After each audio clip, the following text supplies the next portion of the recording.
मेरा जो ये काल रूप है,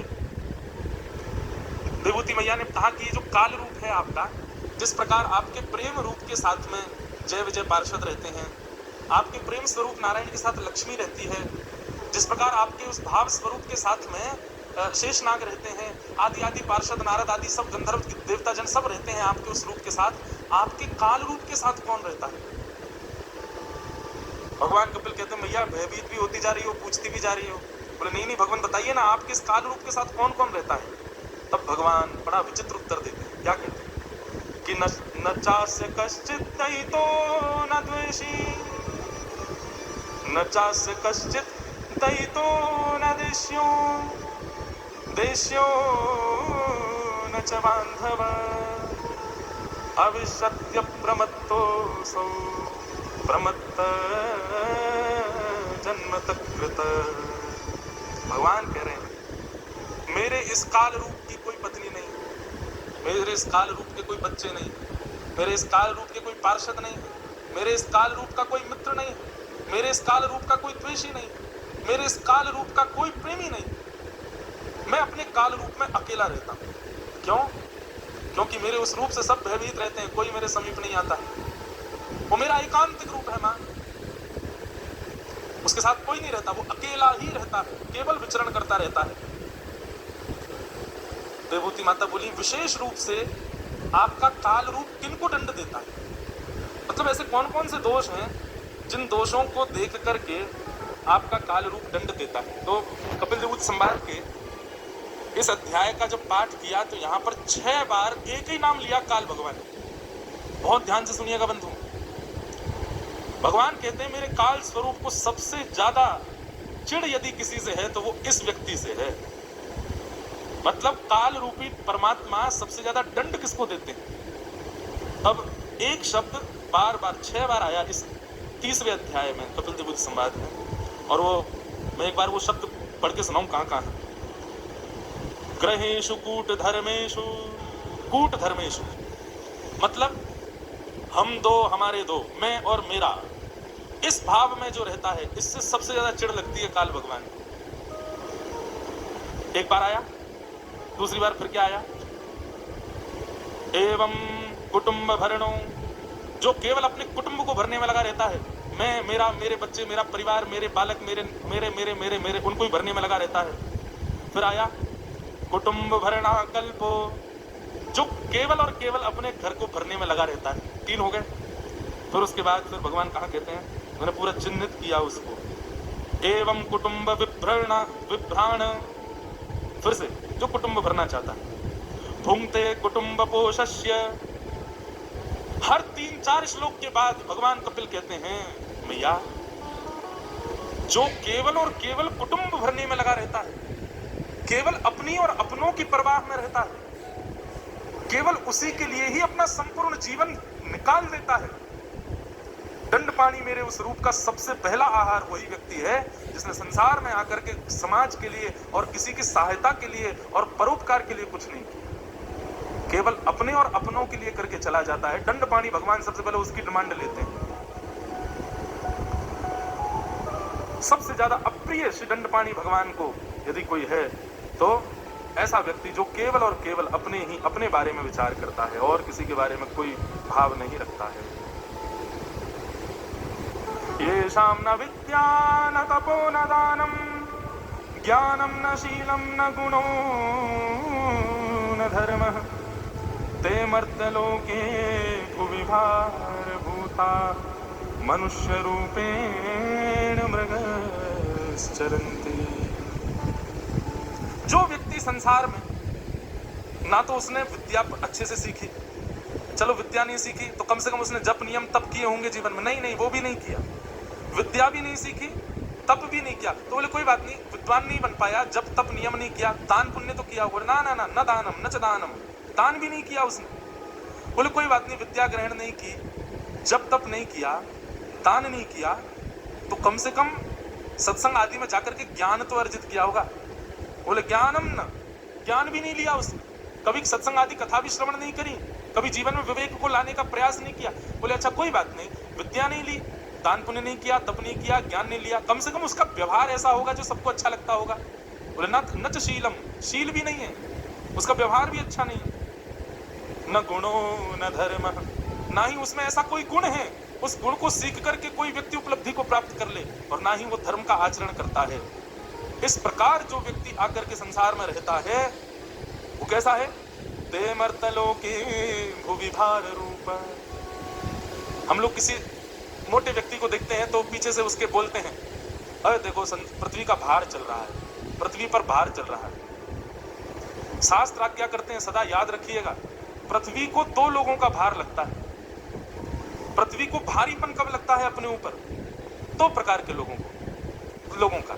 सबसे पहला, असत्य संभाषण करने वाले लोग, जो बहुत झूठ बोलते हैं, जो बात बात पर असत्य बोलते हैं, असत्य ही जिनकी वाणी से निकलता है, ऐसे लोग जब चलते हैं तो पृथ्वी को ये लगता है, हाय राम कितना भार मेरे ऊपर। और दूसरे, जो परोपकारी नहीं होते, जो कभी किसी के सहायक नहीं रहते, केवल अपने लिए विचार करते हैं, अपनों का विचार करते हैं और इसी में ही संपूर्ण जीवन निकाल देते हैं, ऐसे दो प्रकार के लोगों का पृथ्वी को बहुत भार लगता है। तो कपिल भगवान कह रहे हैं, मैया कि ग्रहेषु कूट धर्मेषु दुख तंत्रे स्वतंत्रितः कुर्वन्तु कप्रतीकारं सुखवन्मन्यते ग्रही। श्रीमद् भगवद गीता का सबसे पहला श्लोक क्या है? धर्म क्षेत्रे कुरुक्षेत्रे समवेतायुत्सव मामका पांडवश्चैव। मामका, ये जो शब्द है, मामका मतलब, अरे संजय, धृतराष्ट्र कह रहे हैं, ये महाभारत युद्ध जो चल रहा है जरा उसके बारे में बताना, मेरे बच्चे और पांडु के बच्चे क्या कर रहे हैं? जबकि सब कौरव कहते हैं, लेकिन नहीं, धृतराष्ट्र कह रहा मामकाश्चैव, मेरे बच्चे, ये मेरापन। कपिल भगवान कहते हैं, मैया सबसे ज्यादा दंडपाणी भगवान को यदि किसी की रिमांड लेनी होती है तो वो उसी की, जिसने पूरा जीवन केवल और केवल अपने लिए और अपनों के लिए व्यतीत कर दिया। कभी परोपकार नहीं किया, कभी समाज के लिए, संसार के लिए, धर्म के लिए कभी किसी ने अपने किसी योग के बल को न समर्पित किया। ऐसा व्यक्ति काल भगवान का सबसे पहला शिकार है। इसलिए भैया, वृक्षः कबहु न फल भके नदी न संचय नीर, परमार्थ के कारण साधु धरा शरीर। वृक्ष अपने फल स्वयं कभी नहीं खाता।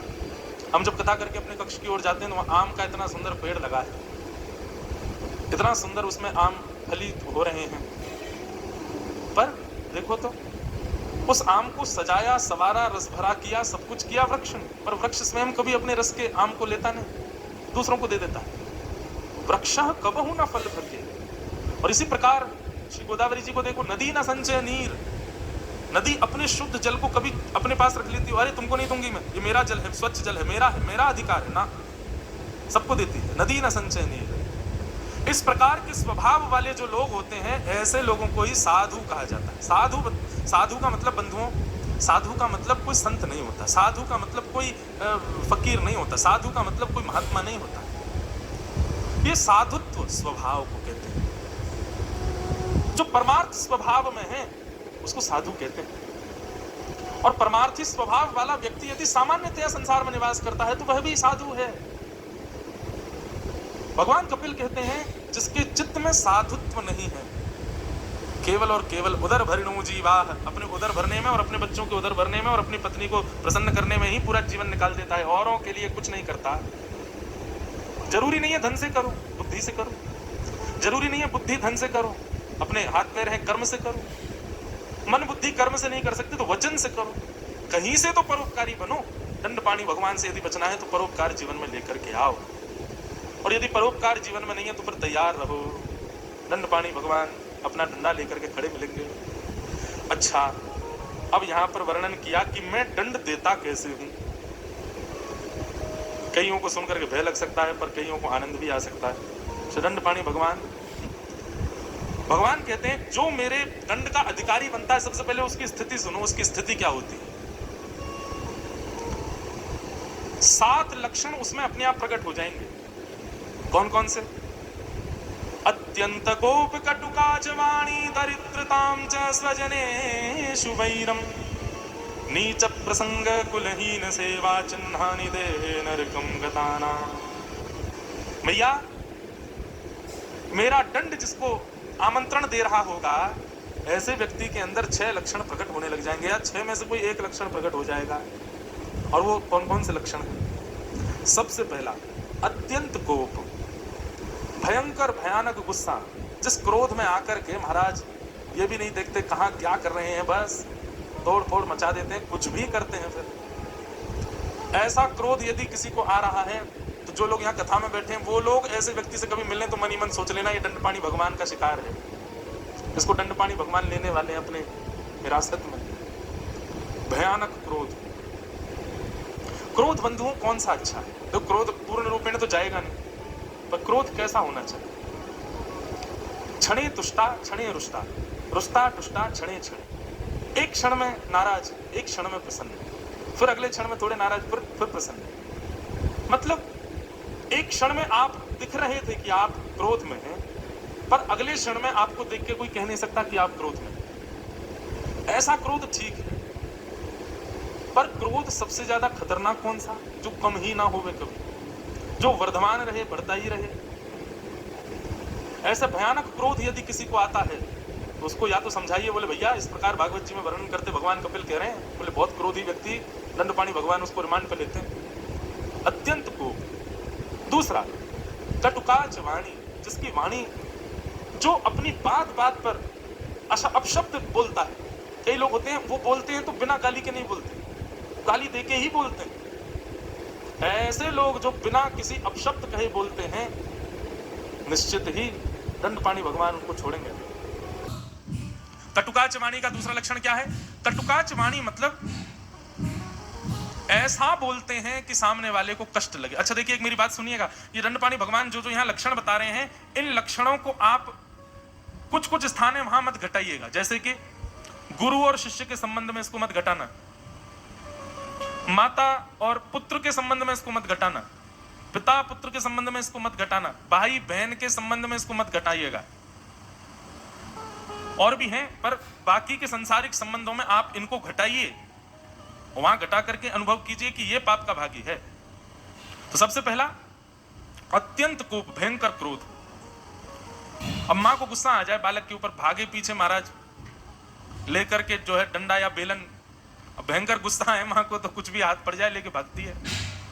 और उसका मतलब ये नहीं कि वो माँ नरकगामी बन गई, नहीं नहीं, बालक को कर सकती है, उसमें उसको दोष नहीं है। और गुरु को शिष्य पर गुस्सा आ जाए, पकड़ के चोटी उठा ले शिष्य की और महाराज खूब उसकी धुनाई कर दे, तो इसका मतलब ये नहीं कि गुरु पाप का भागी बनेगा, नहीं, वो तो बालक को सुधारने के लिए कोप कर रहा है। एक और बात कह सकते हैं कि जहां पर किसी के सुधार के लिए कोप किया गया है तो वह पाप के लिए, पाप रूप नहीं है। पर जहां क्रोध, जहां कोपित हम किसी को पूर्ण रूपेण व्यथित करने के लिए होते हैं, या फिर उससे एक प्रकार की ईर्ष्या करते हुए उस पर क्रोध करते हैं, तब वह पाप का भागी बनता है। तो अत्यंत कोप। दूसरा, कटुकाच वाणी, जिसकी वाणी ऐसी है कि सुनने वाला सुनते ही बस रह ना पाए, बहुत रोने लगे, रुदन हो जाए, व्याकुल हो जाए, सुन ना पाए। अब बेचारा कोई ज्यादा धनवान नहीं है और उसके मुंह पे बोलते रहो, अरे तुम्हारे पिता ने क्या किया, अभी तक कुछ किया ही नहीं, इस प्रकार की वाणी बोलने वाले। माता पिता को दोष देकर के बालकों को तंग करना, यह कटुकाच वाणी। या फिर किसी के जीवन में घटित पुरानी कोई घटना है उसको बार बार कह करके किसी को कोसना, यह कटुकाच वाणी। इस प्रकार की कड़वी वाणी जिसको सुनकर के व्यक्ति व्यथित हो जाए, ऐसी वाणी बोलने वाला दंडपाणी भगवान उसको छोड़ेंगे नहीं। अत्यंत कोप कटुकाच वाणी दरिद्रताम च, जो व्यक्ति दरिद्र है, दरिद्र मतलब असंतोषी है, संतुष्ट नहीं रहता है, अपने जितना मिला है उतने में असंतुष्ट है, असंतोषी।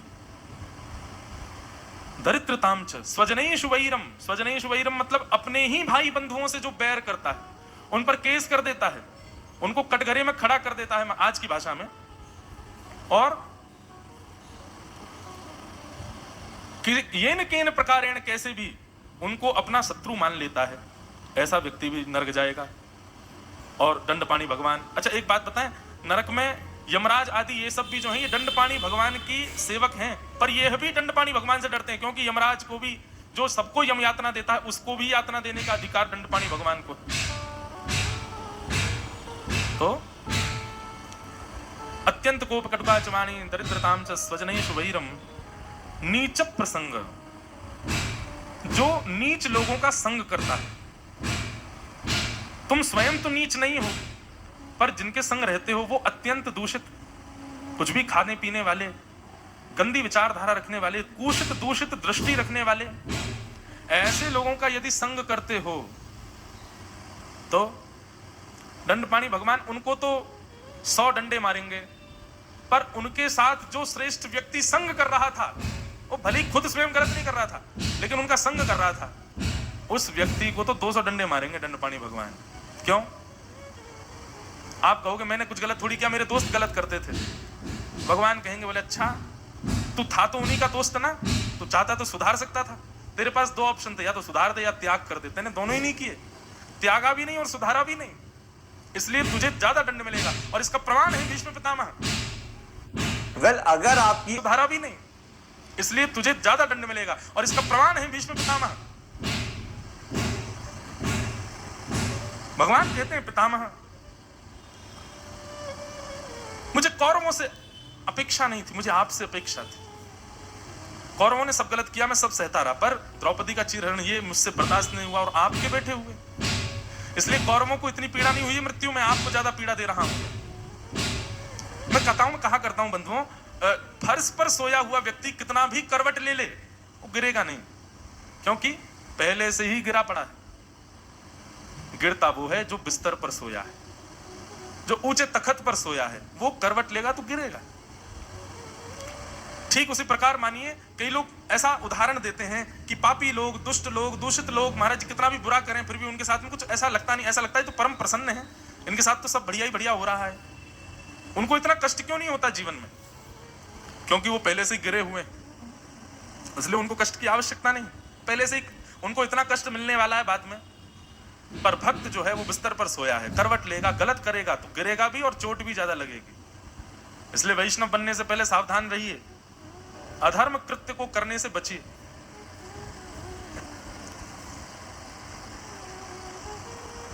कल शाम को जब मैं बैठा था तो कुछ लोग आए, उनमें से एक बहन आई, आकर के बोली कि महाराज जी, अगर कोई व्यक्ति ठाकुर जी से बहुत प्रेम करता है और प्रेम करने के साथ साथ वो मदिरा पान भी करता है, गलत गलत कुछ काम भी करता है, पर ठाकुर जी से बहुत प्रेम करता है, ऐसे व्यक्ति की कौन सी गति होगी बताओ?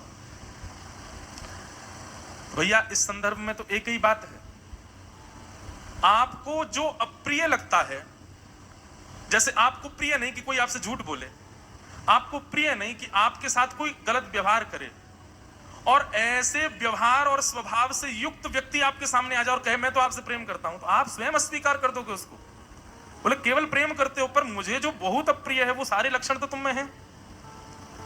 ठीक उसी प्रकार बंधु ठाकुर जी, इसमें एक पक्ष यह कह सकते हैं ठाकुर जी की इच्छा हो गई तो ठाकुर स्वीकार करेंगे, पर 99.9% तो पूर्ण रूपेण अस्वीकार है, अस्वीकृति है, क्योंकि स्पष्ट रूप से द्यूतम पानम स्त्रियः सूना यत्रा धर्मस् चतुर्विधः, जुआ खेलने वाले, मद्य और भक्ष सेवन करने वाले, द्यूतम पानम स्त्री, पर स्त्री और पर पुरुष का संग करने वाले, और विवाद और कलेश और लड़ाई झगड़ा मारकाट में बढ़ चढ़ करके हिस्सा लेने वाले, इस प्रकार के लोग तो भगवान को कभी स्वीकार कर ही नहीं सकते, भगवान कभी उनको स्वीकार नहीं करते। इसको तामसी भक्ति कहते हैं और ये मनमानी भक्ति है। मैं तो उन लोगों का भी कहता हूं कथा में, जो लोग बलि के नाम पर निर्दोष जीवों को ले जा करके कहते हैं कि शायद ठाकुर जी से, नहीं, कभी नहीं हो सकता। कुपुत्रो जायेत क्वचिदपि कुमाता न भवति, पुत्र कुपुत्र हो सकता है, मां कभी कुमाता नहीं हो सकती। उस मां के सामने एक निर्दोष जीव को मार दोगे, उसको प्रसन्न कभी प्रसन्न नहीं हो सकती। ये सब हमने अपनी मनमानी बना रखी है चीजें। क्या जिन जिन जगहों पर बलि प्रथा नहीं है वहां के ठाकुर प्रसन्न नहीं रहते क्या वहां के लोगों से? हमारे वृंदावन बिहारी लाल को 56 भोग लगाओ, मोंगरे का भी बंगला शुरू हो गया, इतना सुंदर वृंदावन तो इस समय महाराज जी 3 किलोमीटर दूर से ही सुगंधी आ जाती है। मंदिर जाते हैं ना तो 2-3 किलोमीटर दूर से ही सुगंधी आने लग जाती, पुष्प के बंगले बने हुए हैं सब जगह। वृंदावन की सेवा पद्धति, रस पद्धति तो अलग ही है। फिर अभी 9 तपा आएंगे। वो 9 तपा होते हैं, 9 दिन सबसे ज्यादा भयंकर गर्मी पड़ती है, साल की सबसे भीषण गर्मी पड़ती है 9 दिन। वो 9 तपा जब आते हैं तब कई मंदिरों में ऐसा विधान है कि ठाकुर जी के ऊपर सुबह से शाम तक फुब्बारा चलता ही रहता है। गीले रहते हैं ठाकुर जी, भीगे रहते हैं, भीगे वस्त्र पहन करके रहते हैं। अभी अक्षय तृतीया पर ठाकुर जी को चंदन लगाया जाएगा और उस दिन से नित्य ठाकुर जी के चरणों में, ठाकुर जी के वक्ष पर, ठाकुर जी के भुजाओं में नित्य थोड़ा थोड़ा चंदन लगाएंगे। क्यों? चंदन की तासील ठंडी होती, ठंडा रखता है। तो जो भगवान इन सब भावों से रीझ रहे हैं वो तामसी प्रवृत्ति से क्यों रीझेंगे? उनको तामसी प्रवृत्ति से कैसे रिझाया जा सकता? कदापि नहीं, तो भी स्वीकार नहीं कर सकते। तो अत्यंत कोप कटुका च वाणी दरिद्रताम च स्वजनेषु वैरम नीच प्रसंग कुलहीन सेवा। दूषित लोगों का संग करने वाले और माता पिता भाई बहनों से विद्रोह करने वाले की सेवा करना। माता पिता भाई बंधुओं से जो विद्वेष करता है, ऐसे कि अगर तुम सेवा करते हो तो भी दंडपाणी भगवान तुमको छोड़ेंगे नहीं। चिन्हानि देहे नरकम गतानाम। भगवान कहते हैं मैया ये सब दूषित कर्म करने वाला, ये सब दंडपाणी भगवान के, जिस प्रकार प्रेमी मेरे उस प्रेम स्वरूप को प्राप्त करते हैं, ऐसे ही ये सारे दुष्ट मेरे दंडपाणी स्वरूप को प्राप्त करते हैं। और भगवान यहां पर एक बात और कह रहे हैं, ये भी सुनने योग्य बात है, कि जो दंडपाणी भगवान के पास जाने वाला है मृत्यु के पश्चात, उसकी स्थिति मृत्यु के समय 90% ऐसी हो जाएगी। कैसे?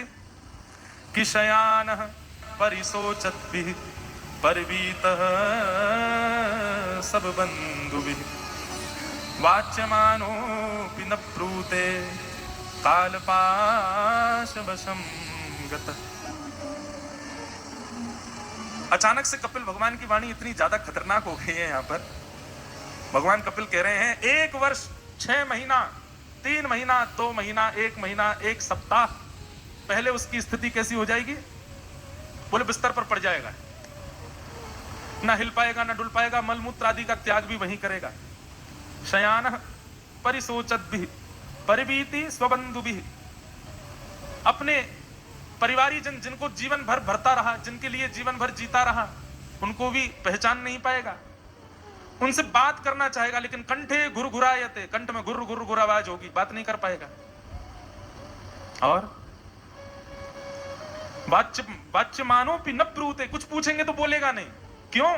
क्योंकि दंडपाणी भगवान के एक हाथ में दंड है और दूसरे हाथ में काल पाश होता है, मतलब एक रस्सी होती है, उस रस्सी से उसके गले को जकड़ करके वो खींचे रहते हैं। और जो जैसा हो, अब ठाकुर जी की इच्छा, किसी को 1 हफ्ता तक पकड़ के रखते हैं, किसी को 1 महीना तक, किसी के 6 महीना पहले ही फंदा डाल देते हैं गले में, 6 महीना पहले ही बोल बंद, और वो बोल नहीं पाता, न ब्रूयते, उसकी ऐसी स्थिति हो जाती है। मैया ओम प्रार्थना करने लग जाता है कि मुझे मार दीजिए नाथ, लेकिन मैया मेरे स्वरूप का एक दुर्गुण नहीं कहूंगा, पर हां एक लक्षण है कि ये बिल्कुल दया नहीं करता। मेरे स्वरूप में किंचित दया नहीं है। मेरे दूसरे स्वरूप में जितनी दया का खान है, दंडपाणी स्वरूप उतना ही दयाहीन है। बच्चे रोए, परिवार रोए, पूरा समाज रोए, सब हाथ जोड़ के बैठ जाएं, लेकिन ये दया नहीं करता, ये अत्यंत क्रूरता में रहता है। और यदि कोई दया के लिए भीख भी मांगता है तो दंडपाणी भगवान उत्तर के रूप में कहते हैं, संपूर्ण जीवन मिला था तुझको सुधरने के लिए, कितनी बार गुरुजनों के द्वारा, कितनी बार श्रेष्ठ महज्जनों के द्वारा तुझे समझाया गया, लेकिन फिर भी तू नहीं माना।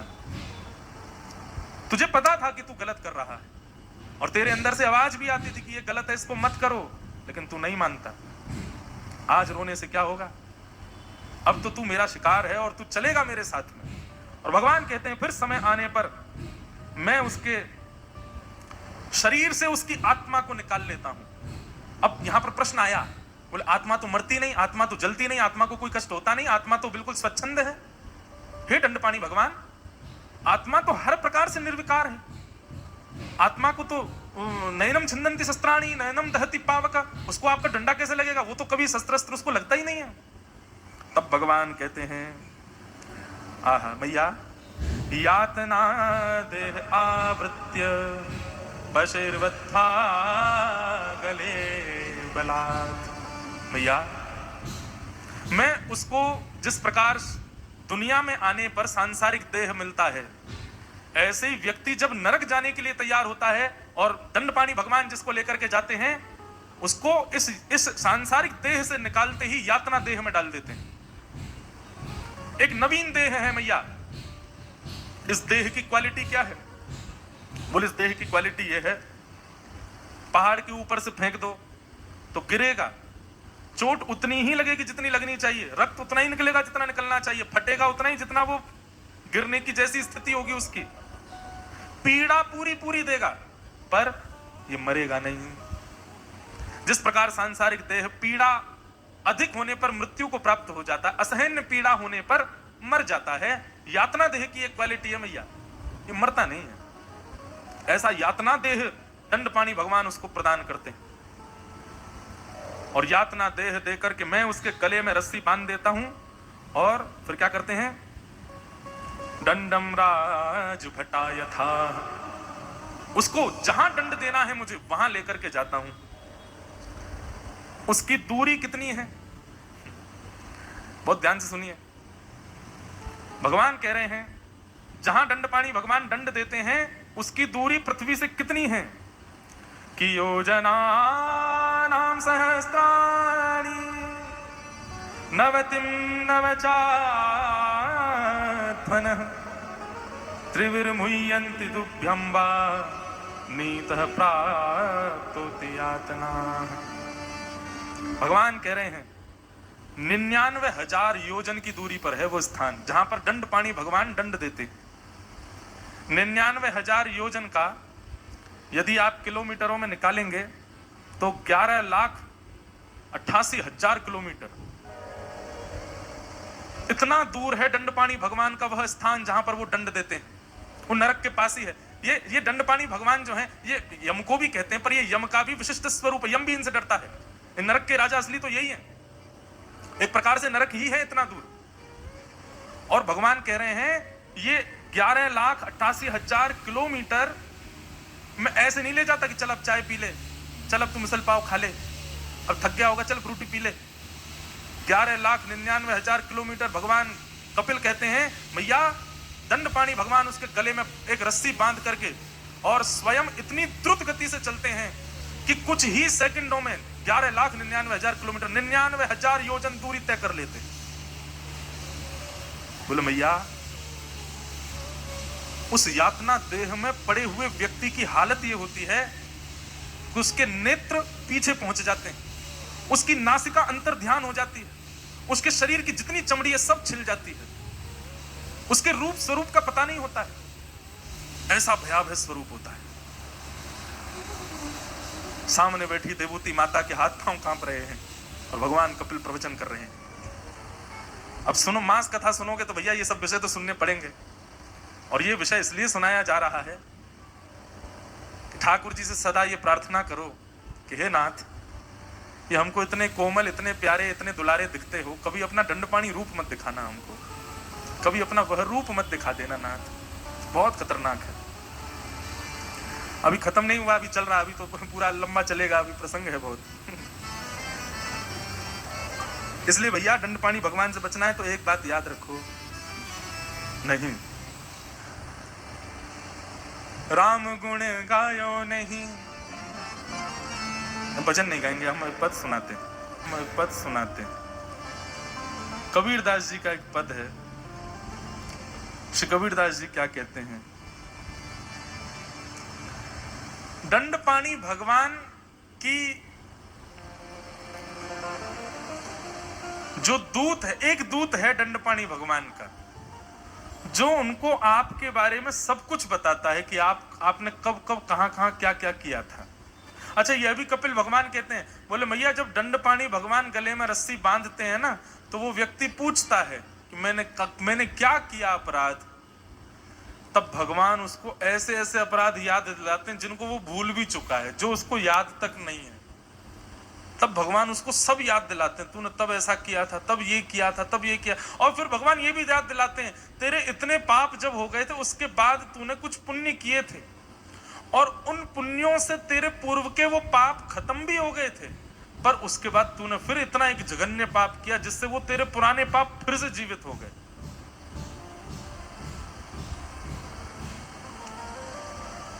तो दंडपाणी भगवान का एक दूत है जो उनको सब बताता है, और वो क्या है? कर्म,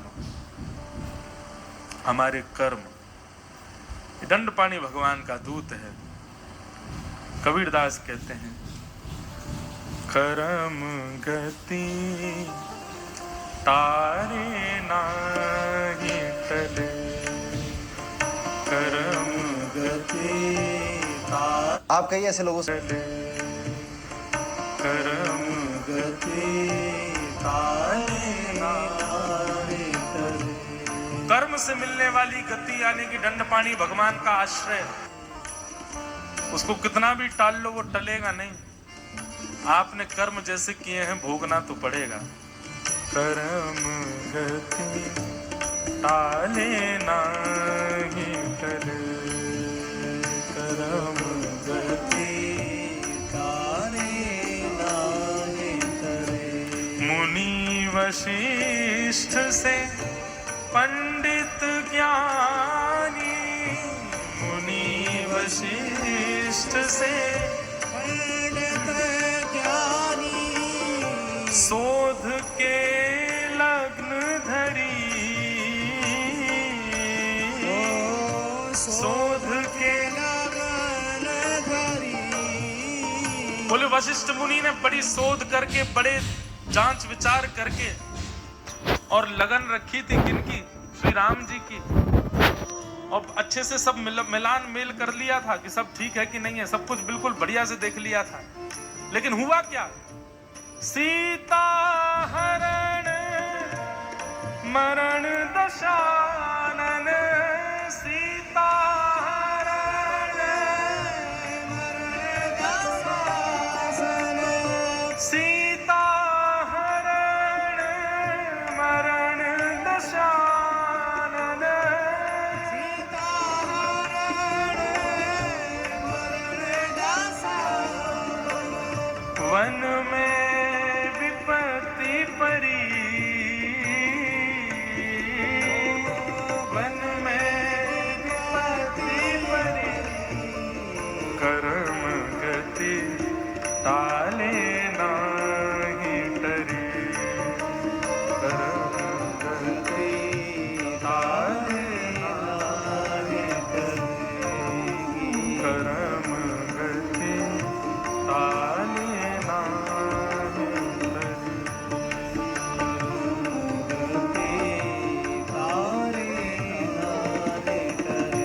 पांडव जिनके आप सारथी, पांडव जिनके आप सारथी, दिन पर विपत्ति परी,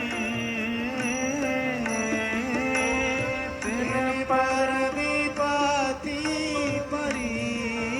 गर्व घटाया, दुर्योधन को गर्व घटाया, दुर्योधन को गर्व घटाया, दुर्योधन को गर्व घटाया।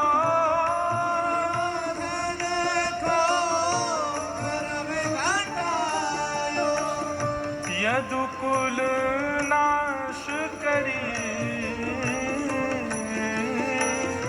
यदुकुल नाश करी, कर्म गति टाले नाही टरी, कर्म गति टाले नाही टरी, कर्म गति टाले नाही टरी।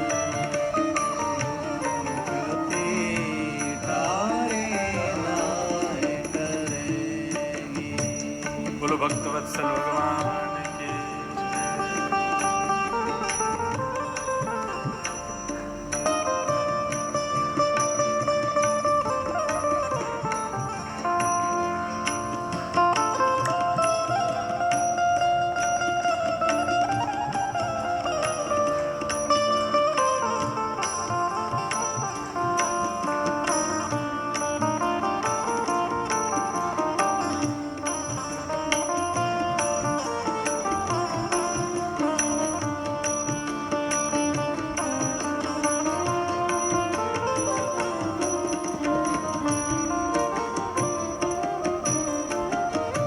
कौन कौन है इस कर्म की गति में?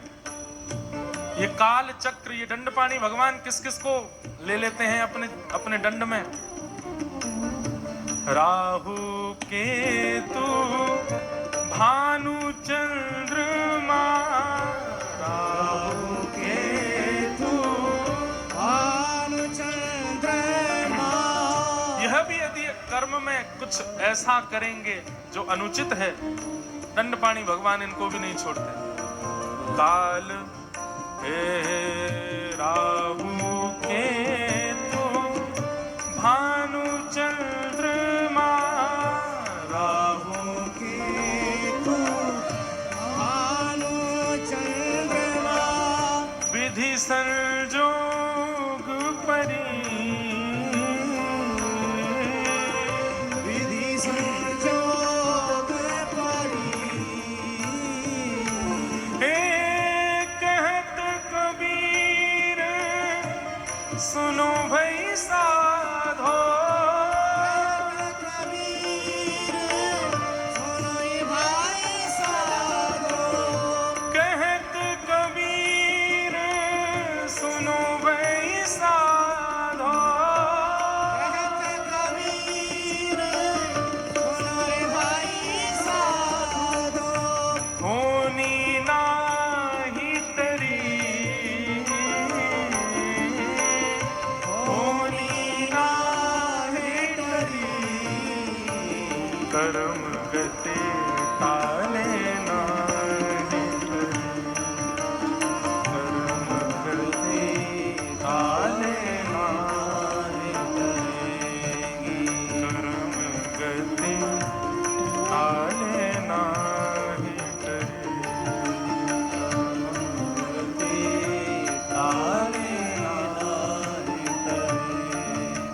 कर्म गति ताले नाही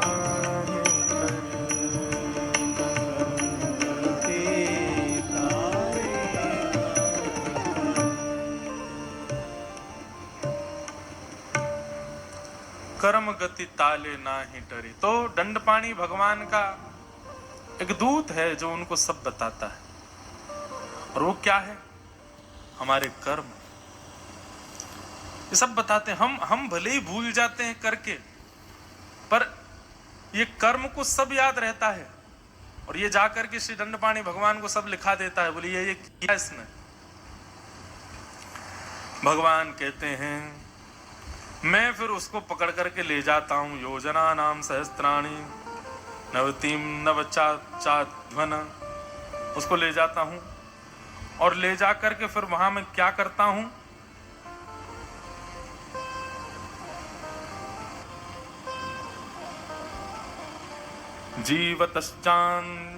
जीवतश्चान्त भूयाध्वार श्रगद्धैर्यम साधने सर्प वृक्षि कंद साध्यैर दशद्भे चात्मवैषमम। भगवान कह रहे हैं, सबसे पहले मुझे तो पढ़ करके बड़ा हंसी आ रही थी, पर श्री कपिल भगवान कह रहे हैं दंडपाणी भगवान जब किसी को लेकर के जाते हैं सबसे पहले क्या करते हैं? बोले मैया वहां पर एक यंत्र है दंडपाणी भगवान का। बोले यंत्र कैसा है? बोले जिस प्रकार के आधुनिक यंत्र आजकल उसमें फल डालो तो जूस निकल आता है, ऐसे एक यंत्र है दंडपाणी भगवान का। उसमें वो उस जीव को जिसको वो पकड़ के ले गए उसको डाल देते हैं, पल्ली तरफ तो उसका कचूमर निकलता है और नीचे उसका सारा रस निकल करके आता है, और फिर वही रस उसी को ही पिला दिया जाता है। वो पूर्ण रूपेण बिल्कुल चटनी बन जाता है। लेकिन मरता नहीं है, और रोता है, चीखता है, चिल्लाता है, लेकिन उसकी मृत्यु नहीं होती। और क्या करते हैं, बोले अलग अलग टुकड़े कर देते हैं उसके शरीर के, और टुकड़े करके फिर क्या करते हैं, बोले वहां पर बहुत सारे जीव जंतु हैं, उन सबको आमंत्रण दिया जाता है, आओ भंडारा पाओ, और सब आकर के उसके देह को पाते हैं। और विशेष रूप से मैया जिन जिन जीवों को उसने अपने जीते जी मार करके अपने उदर का आहार बनाया है, वो जीव तो निश्चित ही वहां पर उपस्थित होते हैं। वो स्वयं तो खा नहीं सकते, क्योंकि मानव जो कुछ भी खाता है जीवों के रूप में, वो सब बेचारे शाकाहारी हैं। तो वे अपने संगी साथियों को लेके आते हैं जो मांसाहार भोजन करते हैं, और वे उनको आज्ञा कहते हैं, बोले इसने हमको ऐसे खाया था, ये हमारे पांव ऐसे खा रहा था, इसने हमारा गला मरोड़ के खाया, इसको भी ऐसे ही खाओ। ऐसे उसको खाया जाता है। कौन कौन से जीव होते हैं, तो कहते हैं पहला तो ग्रामसिंह होता है, दूसरा गिद्ध होता है, तीसरा सर्प होता है। ये सब उसको डसते हैं, खाते हैं, चुन चुन करके उसका संपूर्ण अंग खाते हैं, लेकिन मरता नहीं है फिर भी वो। भगवान कहते हैं तत्पश्चात दंडपाणी भगवान का एक हाथी है, जो कि सामान्य संसार के हाथियों से 10 गुना बड़ा है। वो हाथी आता है और हाथी आकर के उसके सर्वांगीण अंग पर चढ़ जाता है, लेकिन तब भी उसकी मृत्यु नहीं होती मैया। इतना दंड उसको दिया जाता है, वो जीते जी मृत्यु के समान हो जाता है, परंतु उसकी मृत्यु नहीं होती। चिल्लाता है, रोता है, लेकिन दंडपाणी भगवान उस पर अनुग्रह नहीं करते। फिर भगवान आगे एक बात कहते हैं कि यस्ता मिस्त्रांधता मिस्त्रा रौरवाद्याश्च यातना भुंक्ते नरो वनारी वा मितः संगेन निर्मिता। मैया वहां पर यह विचार नहीं किया जाता कि ये स्त्री है या पुरुष है, इस पर दया की जाए। मैं पहले ही कह चुका हूं, दया का तो वहां स्थान है ही नहीं है। इस प्रकार वहां स्त्री पुरुष और पहुंचने वाला कोई भी जीव हो, उसमें भेद दृष्टि नहीं की जाती। अरे ये तो सुंदर है, इसको मत मारो, काय को नहीं मारो, गलत करके आए मारो। अरे ये तो बेचारा गरीब खानदान, अरे तो फिर था तो, लेकिन इसने कुछ गलत तो किया, गड़बड़ किया, इसलिए मारो। सब प्रकार के कर्मों से उसको महाराज खूब यातनाएं दी जाती है। लेकिन एक यहां पर बात भगवान कपिल एक बड़ी सुंदर कहते हैं, बहुत सुंदर बात है। मैया अत्रैव नरकः स्वर्ग इति, अत्रैव नरकः स्वर्ग इति माता प्रचक्षते या यातना वै नारक्य ता इहाप्युपलक्षिता। भगवान कपिल कहते हैं, बोले मैया लेकिन एक बात बताऊं, दंडपाणी भगवान का दंड केवल मृत्यु के बाद यातना देह पर चलता है ऐसा नहीं है। कभी कभी दंडपाणी भगवान किसी व्यक्ति को जीवित अवस्था में उसकी मृत्यु लोक में ही उसके लिए नरक प्रकट कर देते हैं। बहुत वर्सेटाइल है महाराज भगवान का ये स्वरूप। जिस प्रकार भगवान का दयावंत प्रेमवंत स्वरूप पृथ्वी पर अपनी कुंज निकुंज प्रकट करके रसिक जनों को आनंदित कराते हैं, भक्त जनों को प्रेम देते हैं, वैसे ही दंडपाणी भगवान कभी कभी इतना उनको समय नहीं है कि भाई अब इसकी प्रतीक्षा करो 60 साल का हो जाएगा तब ले जाके दंड देंगे, नहीं। कई बार जीवित अवस्था में ही, संसार में ही दंडपाणी भगवान उसके लिए नरक प्रकट कर देते हैं। और मैया इसी संसार में ही अत्रैव नरकः स्वर्ग इति, यहीं पर ही स्वर्ग और नरक दोनों प्रकट हो सकते हैं। इति माता प्रचक्षते या यातना वही नारक्य, जैसी नरक में यातना होती वैसी ही यातना कई बार कई कई मानवों को पृथ्वी पर भी भोगने को मिलती है। और जैसा सुख स्वर्ग में मिलता है वैसा ही सुख कई बार लोगों को इस पृथ्वी पर प्राप्त होता है। भगवान कपिल बता रहे हैं। एक प्रसंग याद आता है, एक बार एक व्यक्ति नरक और स्वर्ग में क्या होता है ये खोजने के लिए बड़े बड़े संतों के पास जा रहा था। अनेक संतों के पास गया, लेकिन कहीं भी उसको सुख नहीं मिला, कहीं भी उसको अपने प्रमाणित उत्तर नहीं मिला। तभी वो हिमालय के एक गांव में पहुंचा और वहां उसने देखा कोई संत रहते थे, किसी ने बताया। जैसे उस गांव में पहुंचा, गांव में पहुंचने के बाद उसने गांव वालों से पूछा, तो बोले आश्रम कहाँ है, संत रहते हैं आपके गांव में एक? तो उन्होंने बताया, बोले ये सामने जो है यही आश्रम है, लेकिन हमारे जो महाराज जी हैं, जो संत हैं, वो आश्रम में नहीं रहते, आश्रम के सामने एक कुटिया है ना, परन कुटी, बोले हाँ उसमें रहते हैं वो। व्यक्ति बोला इतना बड़ा आश्रम है, आश्रम में नहीं रहते, कुटिया में रहते हैं? बोले हाँ इतने त्यागी हैं। बोले पुराना स्थान उनका कुटिया ही है, और उनके अनेक शिष्य हो गए, सबने आश्रम बना दिया, लेकिन गुरुजी हमारे महात्यागी हैं, आश्रम में जाती नहीं, कुटिया में ही रहते हैं। तो उसकी इतनी श्रद्धा, इतना प्रेम बढ़ गया उन संत के प्रति, इतना भाव बढ़ गया, संत को जाकर के प्रणाम किया, प्रणाम करके वंदन किया और बड़ी प्रशंसा करने लगा। बोले महाराज आप जैसे त्यागी महापुरुष का दर्शन करके मैं तो कृतकृत्य हो गया, परम आनंद हो रहा है। आपके बारे में मैंने सुना, आप आश्रम में नहीं रहते, यहाँ कुटियां बना करके रहते हैं, इसमें रहते, इतना त्यागी आपका भेष। महाराज मैं तो धन्य हो गया, आपके रूप को देखते ही मेरे तो कई संशयों के उत्तर, वो बड़े बड़े उसने पुल बांधे प्रशंसा के, और मुझे तो ऐसा लग रहा है कि मुझे ठौर मिल गई है, मैं जहां जाना चाहता था वो स्थान मुझे मिल गया है, अब मैं भले ही कहीं ना जाऊं चलेगा, पर मैं बड़ा प्रसन्न हूं आपके दर्शन करके। संत ने उसकी बातें सुनी। अंत में उस व्यक्ति ने कहा वैसे महाराज जी अब मैं आ ही गया हूं, आपके पास इतना सुख मिल रहा है, इतना आपका त्याग स्वरूप ऐसा आदि, फिर भी मैं जिस प्रश्न को लेकर के भ्रमण कर रहा हूं वो कह दूं, मैं स्वर्ग नरक के बारे में जानना चाहता हूं। जैसे ही उसने प्रश्न किया तो महात्मा बोले अरे तुम ये सब मेरी प्रशंसा करना छोड़ो, मैं त्यागी महापुरुष सब छोड़ छाड़ के रहता हूं, जैसे ये सब क्या बोलते हो, तुम अपनी बताओ, तुमने ब्याह किया? अब एक त्यागी महापुरुष परम कुटी में रहता है, हिमालय की कंदराओं में, और वो उस व्यक्ति से एक ऐसा प्रश्न कर रहा है जो बिल्कुल उसके स्वरूप के अनुरूप नहीं है, तुमने ब्याह किया?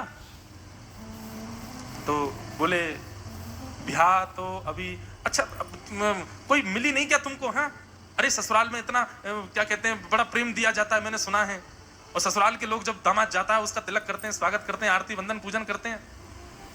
अरे गृहिणी के साथ में रहने में कितना सुख होता है, नन्हे नन्हे बालक होते हैं, फिर वो पिताजी कहकर के पुकारते हैं, कितना सुख मिलता है, कितना सुखदायी जीवन। पूरे दिन कार्य करके लौटो, घर लौट करके आओ, पत्नी गर्मा गर्म रोटी बना करके खिलाएगी, तुम्हारी मन चाही सब्जी बनाती है, कितना सुख मिलता होगा ना। संत की बात सुनकर के उस व्यक्ति का मन खिन्न हो गया। बोले देखने में साधु है बस, वचन तो सुनो जरा इसके, अत्यंत काम में, अत्यंत संसारी भोग विलासों में संलिप्त लगता है, तभी मुझसे कह रहा है।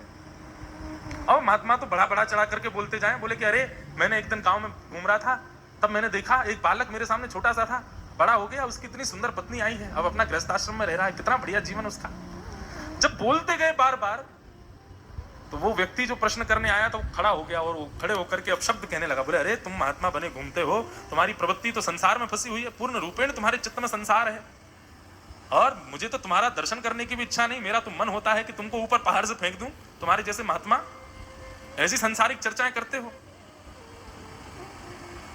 संत प्रसन्न मुद्रा में उसको देखने लगे। बोले तुम आधा घंटे पहले जब मेरी कुटिया में आए थे ना, तो तुमको स्वर्ग दिख रहा था, क्योंकि तुमने बाहर मेरी बड़ी प्रशंसा सुनी, तुमने बाहर लोगों से मेरे बारे में सुना, यहां आकर के मेरे त्याग को देखा, उसके बाद तुमको लगा कि यही स्वर्ग है। लेकिन मैंने वचनों से तुमको न अच्छी लगने वाली चर्चा की, तो तुमको वही स्थान, वही व्यक्ति, वही जगह जो परम स्वर्ग की भांति लग रही थी, वही नरक की भांति लगने लगी। जिस मेरे स्वरूप को देख करके तुम्हारे सारे समाधान प्राप्त हो गए थे, उस मेरे ही स्वरूप को तुम पहाड़ से फेंकने की बात कर रहे हो। जिस मेरे स्वरूप के तुम चरणों में गिर रहे थे, उसी मेरे स्वरूप के अब छाती पर खड़े हो गए हो मारने के लिए। ये नरक है। व्यक्ति को जो प्रिय लगता है वो उसे प्राप्त हो जाए तो उसी को वो स्वर्ग मान लेता है, और व्यक्ति को जो अप्रिय लगे वैसा यदि कुछ उसके साथ हो जाए उसी को वो नरक मानता है। पर जिसके चित्त में ना तो प्रिय वस्तु है और ना किसी वस्तु के प्रति अप्रियता है, वो व्यक्ति ना तो स्वर्ग में है, ना नरक में है, ना पृथ्वी पर है। ब्रह्म सौख्यम त्वनंतम, वो साक्षात वैकुंठ में है। इसलिए ये स्वर्ग नरक दोनों यही प्रकट। मैंने तो बहुत सामान्य सा एक उदाहरण दिया स्वर्ग का, नरक का, पर नरक तो श्री दंडपाणि भगवान बड़े विचित्र विचित्र रूपों में यहां पर प्रकट करते हैं। इस प्रकार भगवान बताते हुए कहते हैं, क्रमशः अमनुक्राम्य पुनराताप्रजिच्छुषि। भगवान कहते हैं भैया, भले ही दंडपाणि भगवान का सुंदर रूप जो कि अत्यंत आपको भयभीत कर रहा है, दंडपाणि भगवान का दंड, दंडपाणि भगवान का स्थान एवं वहां होने वाली समस्त घटनाओं से आप भयभीत हो रही हो, परंतु फिर भी यह बहुत आवश्यक है। क्यों? क्रमशः समनुक्रम्य पुनरत्राव्रजिच्छुषि। भगवान कहते हैं एक प्रकार से जो जीव वहां गया है, जिसके बारे में आपने सुना 99,000 योजन चल करके गया, उसके साथ ऐसा हुआ, ऐसा हुआ, ऐसा हुआ, ऐसा हुआ। दंडपाणी भगवान का भी नियम है कि जितने कर्म हैं उतनी देर ही उसको दंड देते हैं, और जैसे ही मैया उसके कर्म के अनुसार किए गए अवधि पूर्ण होती है तब उसको दंडपाणी भगवान का दर्शन नहीं होता। वो वहां अपने किए हुए कर्मों को जब भोग लेता है तब भोगने के बाद दंडपाणी भगवान अदृश्य हो जाते हैं। वो सारी दूषित वस्तुएं वहां से अंतर्ध्यान हो जाती हैं, सब कुछ वहां से पुनर्गायब हो जाता है। दंडपाणी भगवान का दर्शन नहीं होता उसको। क्यों? क्योंकि अब वो परम पवित्र हो गया है, अब वो परम शुद्ध हो गया है। और जब वह परम पवित्र और परम शुद्ध हो जाता है यातनाएं भोग करके, तब उसका क्या होता है? बोले पुनश्च उसको पृथ्वी पर भेज दिया जाता है, जाओ जा करके कर्म करो, और अब की बार ऐसे कर्म करके आना कि दंडपाणी भगवान के हाथ ना पड़े। इस प्रकार में या दंडपाणी भगवान केवल उतना ही दंड देते हैं जितने कर्म खराब है, उससे अधिक नहीं देते। उससे उसकी अवधि पूर्ण होती दंडपाणी भगवान ऐसा भी नहीं कि उसको बोल जाते हो कि चल तेरे दंड पूरे हो गए, ना, इतनी दया ही नहीं है उनमें, वो अंतर्ध्यानी हो जाते हैं वहां से, और उस व्यक्ति का फिर पुनश्च जन्म होता है। अच्छा एक बात बताऊं बंधु, यहाँ पर भगवान कपिल एक बात कह रहे हैं, जो जन्मा है, बहुत सावधानी से सुनिएगा, जो संसार में जन्मा है यह निश्चित है कि वो दंडपाणी भगवान से मिलके ही आया है। संसार में जन्म लेने वाला व्यक्ति, पुनर्जन्म जो हमारा हुआ है ये निश्चित है किसी दंडपाणी भगवान ने, हम लोग उनके पास कुछ दिन रह करके तो आए हैं। फिर उसके बाद भगवान बताते हैं, अब यहाँ प्रसंग दूसरा प्रारंभ हो जाता है। दंडपाणी भगवान का प्रसंग पूर्ण हो गया, अब यहाँ प्रसंग प्रारंभ होता है। वही जीव जो यातनाएं भोगी है जिसने, वो जब पृथ्वी पर आता है तब उसके साथ फिर क्या होता है, और वो किस प्रकार या तो मुझे प्राप्त करता है या फिर से दंडपाणी भगवान के पास चला जाता है।